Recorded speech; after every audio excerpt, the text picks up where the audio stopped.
Ya tubaniriza nyabo basebo atulaba oli ku mukutu gaggadde BMTV Africa nange musajja wa Kabaka okuweereza embaga ya Titi. Titi Tabero pozi omukozi ku NBS TV yakolako ne ku CBS radio y'obujajja. Mpozi yafumbiddwa omusajja omuvubi Deo.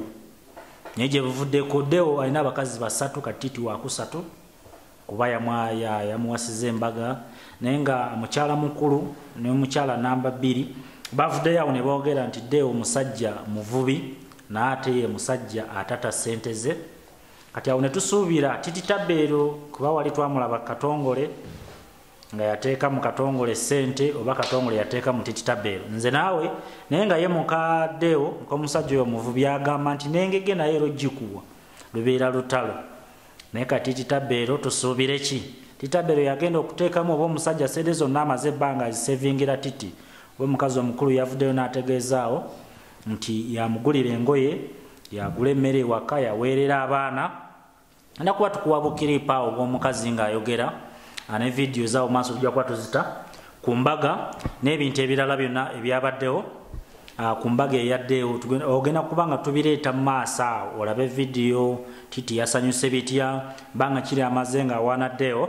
Era kuba tubikuleetera awo tovaawo nakugambye nti ndi butereevu mu Soft Studio wano mu kibuga Mabonenge mu kibuga Johannesburg.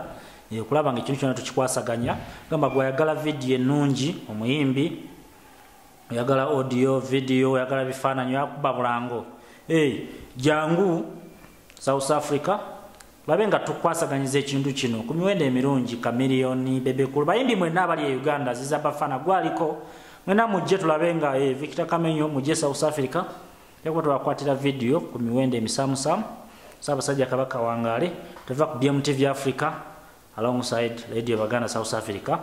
BMTV Africa Soft Studio tusinkane walinga 10 September Bedford View State Hall mu kibuga Johannesburg. Kintu gena kubeera massive nange nja kubaayo. Tulabe n'abalala bangi nnyo abayimbi bangi nnyo abavudde ku South Africa Black Coffee Jali bodaje bali n'abalala. Big up Ssaabasajja Kabaka Wangale.